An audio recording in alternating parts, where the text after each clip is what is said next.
Hi guys, welcome to Karthik diaries. நீங்கள் எல்லோரும் எப்படி இருக்கீங்க?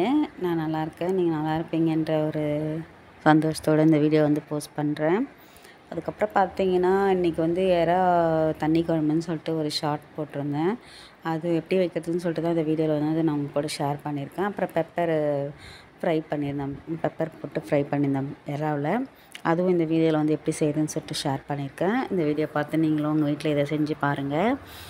சின்ன வயசுலேருந்து பசங்க எல்லாருமே ஓரளவுக்கு எல்லாமே நம்ம கொடுக்குறதெல்லாம் சாப்பிடுவாங்க, போவாங்க, வருவாங்க. ஆனால் அவங்க பெரிய பசங்களாக வளர வளர அவங்களுக்கு இது பிடிக்காது, அது பிடிக்காது அப்படின்ற மாதிரி அவங்க வேறு மாதிரி ஆயிடுறாங்க. நம்ம என்ன தான் நம்ம கொடுத்து சின்ன குழந்தையிலேருந்து வளர்த்தாலும் கூட அவங்களுக்குன்னு ஒரு ஸ்டேஜ் வரும்போது அவங்க அது பிடிக்குது, இது பிடிக்குதுன்ற மாதிரி தான் சாப்பிட ஆரம்பிச்சிடுறாங்க.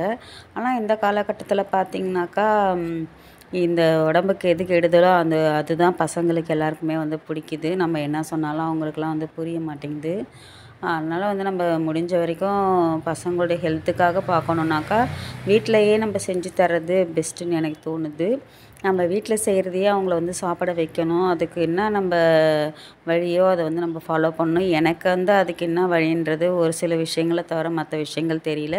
உங்களுக்கு என்ன விஷயங்கள் தெரியுது அப்படின்னு சொல்லிட்டு எனக்கு கமெண்ட் பண்ணி ஷேர் பண்ணுங்கள் கொஞ்சம் ப்ளீஸ்.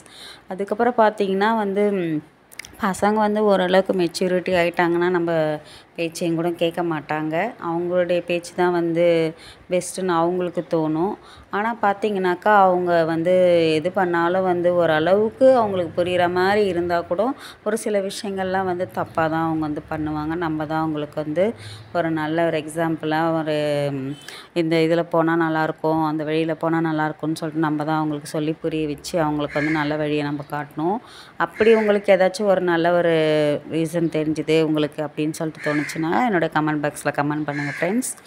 அதுக்கப்புறம் பார்த்திங்கன்னா இந்த எறா தண்ணி குழம்பு நல்லா டேஸ்ட்டாக இருந்துச்சு. எறா கடல் எறா, ஆற்று எறான்னு சொல்லிட்டு 2 இருக்குது. நாங்கள் வாங்கிட்டு வந்தது ஆற்று எறா தான். டேஸ்ட்டாக இருந்துச்சு. நீங்களும் என்னுடைய வீடியோஸ் பிடிச்சிருந்தால் லைக் பண்ணுங்கள், ஷேர் பண்ணுங்கள், கமெண்ட் பண்ணுங்கள். Thank you to all.